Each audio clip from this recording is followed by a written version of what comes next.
Bom dia, irmãos e irmãs. Hoje, segunda-feira da sexta semana do Tempo Comum. Vamos agora, então, mais uma vez buscar a Palavra de Deus, que é alimento para nós, que é luz para os nossos passos, para que a gente possa, dessa forma, estar cada vez mais nos santificando e vivendo em comunhão com Deus. Hoje, o Evangelho é de São Marcos, capítulo 8, versículos de 11 a 13. Ouçamos. O Senhor esteja convosco, Ele está no meio de nós. Proclamação do Evangelho de Jesus Cristo segundo Marcos. Glória a vós, Senhor.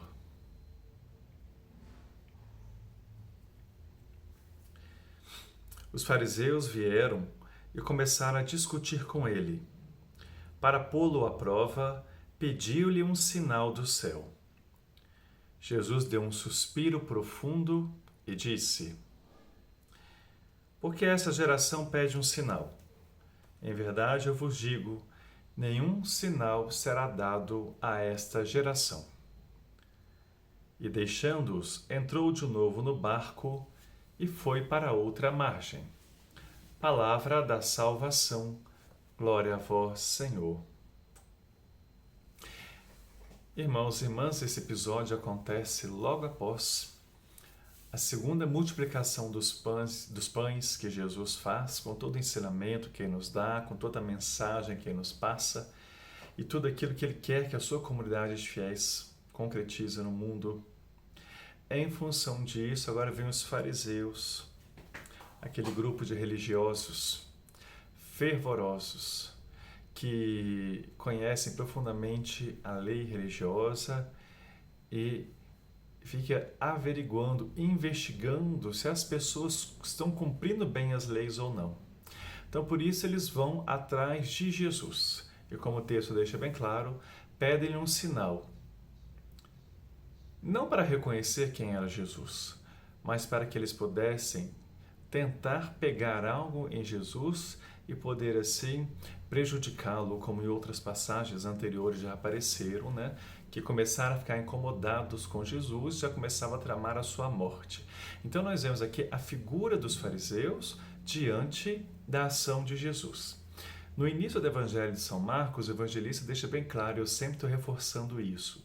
Jesus anunciou que o tempo se completou, o reino de Deus está próximo e pede, convertei-vos e crede no Evangelho. Então o evangelista está deixando bem claro, aquilo que ele relata para nós sobre Jesus é isto. A plenitude dos tempos chegou para nós, aonde Deus agora vem pessoalmente através do seu Filho realizar os sinais do reino de Deus para nós. Toda a vida de Jesus é essa revelação, toda a vida de Jesus é essa concretização do reino de Deus.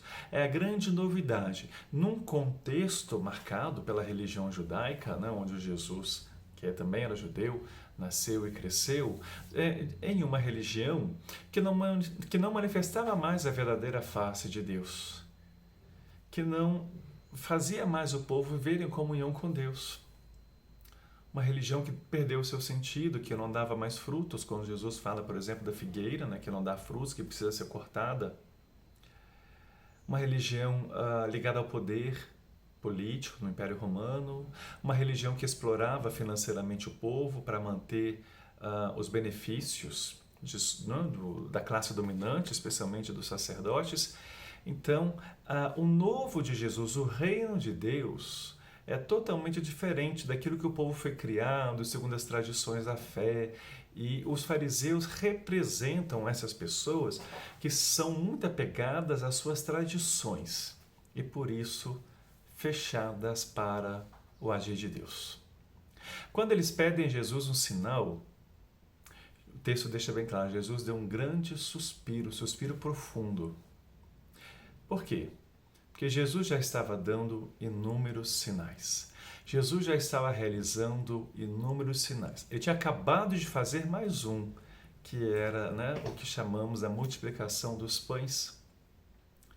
Quantas curas Jesus já tinha feito, quanta libertação Jesus já tinha feito. Se você olhar a liturgia diária, se você acompanhar os nossos vídeos que o Padre Alexandre e eu temos colocado aqui, vocês estão acompanhando isto. E por que chega um grupo de fariseus e pede um sinal? Isso mostra um grupo de pessoas que não está aberto para o agir de Deus, que não está aberto para a graça de Deus. Não adianta você mostrar uma coisa para quem não quer ver. E os fariseus não queriam ver o Filho de Deus no meio deles. Estavam muito apegados às suas tradições, muito apegados àquilo que eles tinham aprendido. E eram incapazes de reconhecer que Deus estava querendo abrir os olhos deles, que Deus estava querendo realmente que eles também se convertessem e mudassem aquilo que precisava mudar. Outras passagens bíblicas nos mostram isso, como que Jesus vem trazendo um novo para nós que quase sempre é muito diferente do que era o costume do povo, aquilo que o povo foi educado, inclusive na fé. Eu vou dar alguns exemplos aqui para vocês poderem perceber, né? Eu vou ler aqui algumas citações para vocês olharem. Certo dia, alguém que não era da comunidade dos discípulos usava o nome de Jesus para expulsar demônios. João, o discípulo de Jesus, viu e proibiu. Impedimos que ele faça isso, porque ele não anda conosco, né? Tá aí Evangelho de São Marcos, capítulo 9, versículo 38. João pensava ser um monopólio sobre Jesus. João pensava ter um monopólio sobre Jesus e queria proibir que outros usassem o nome dele. Queria uma comunidade fechada sobre si mesma. Ele, João, estava sendo como o fermento do povo eleito, do povo separado, essa mentalidade que ele teve. E com a atitude de Jesus, não impeçam, que não é contra mim, está a meu favor. Olha o perigo dessa mentalidade exclusivista e separatista. Outra passagem para a gente poder compreender, né? Outra situação. Certa vez os samaritanos não queriam hospedar Jesus. A reação de alguns discípulos foi imediata, que um fogo do céu acabe com esse povo. Evangelho de São Lucas, capítulo 9, versículo 54. Achavam que pelo fato de estarem com Jesus, todos deveriam acolhê-los. Pensavam ter Deus ao seu lado para defendê-los. Era o fermento na mentalidade do povo eleito, o povo separado, o povo especial, né? Jesus os repreende, olha a atitude dos discípulos, olha a atitude de Jesus. Jesus disse, vocês não sabem de que espírito estão sendo animados. Continuando no capítulo 9 de São Lucas, né? Outra passagem, os discípulos brigavam entre si pelo primeiro lugar. Marcos 9, versículos 33 e 34. Era o fermento da classe, da competição, que caracterizava a religião oficial e a sociedade do Império Romano. Essa mentalidade, né, já se infiltrava na pequena comunidade ao redor de Jesus. E Jesus reage e manda ter uma mentalidade contrária. O primeiro que seja o último. O mesmo também com as criancinhas, quando quiseram, né, impedir que as crianças chegassem até Jesus, porque as crianças eram um povo totalmente, uma categoria de pessoas totalmente sem direito, desprivilegiada da época. E Jesus disse, né, que não receber o reino como uma criança não pode entrar no reino de Deus. Então, irmãos e irmãs, a gente percebe como que essa mentalidade, a gente pode lembrar no que é usado numa outra passagem bíblica sobre o fermento de Herodes, os fariseus, ou seja, essa mentalidade é muito forte quando se fica pegada e fechada nela, porque não está aberta para o reino de Deus. Essa mentalidade transparece hoje também nos fariseus, no evangelho de hoje, quando vão atrás de Jesus, pedindo um sinal para provocá-lo, não para acolhê-lo como ele é. Então, a gente percebe que certos apegos nos fecham nos nossos próprios gostos, nas nossas próprias vontades, ou muitas das vezes nos nossos próprios interesses. Então, é importante estarmos atentos a isto. Jesus veio trazer algo novo, Jesus nos mostra como é o reino de Deus e nos pede conversão. Precisamos mudar de vida, precisamos mudar nossa mentalidade, precisamos mudar os nossos valores para acolher aquilo que Deus nos revela e que a gente possa viver em comunhão com isto.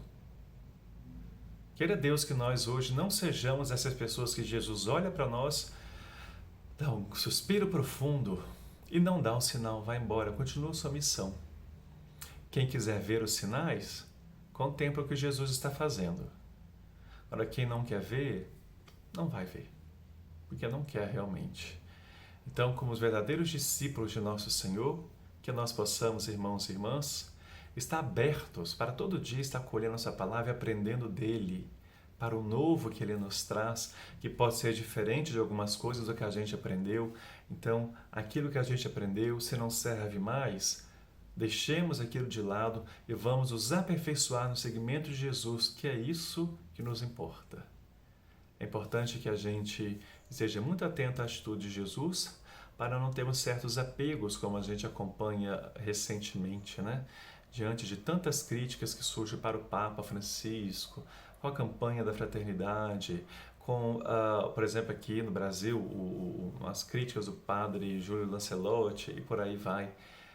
Tantas pessoas que estão concretizando o Evangelho e são criticados, muitas das vezes, por pessoas da própria igreja. Pessoas que, sem perceberem, estão sendo verdadeiros fariseus e não estão abertos para a ação do Espírito Santo.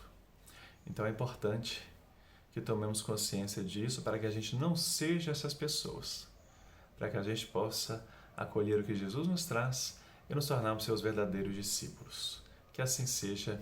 Amém. Pai nosso que estais nos céus, santificado seja o vosso nome, venha a nós o vosso reino, seja feita a vossa vontade, assim na terra como no céu. O pão nosso de cada dia nos dai hoje, perdoai-nos as nossas ofensas, assim como nós perdoamos a quem nos tem ofendido. E não nos deixeis cair em tentação, mas livrai-nos do mal. Glória ao Pai, ao Filho e ao Espírito Santo, como era no princípio, agora e sempre. Amém. O Senhor esteja convosco, Ele está no meio de nós. Que no início dessa semana, nosso Deus abençoe você e sua família, conceda a todos muita saúde, muita paz no coração e que também abençoe o seu lar, em nome do Pai, do Filho e do Espírito Santo. Amém. Um abraço fraterno, uma boa segunda-feira para você.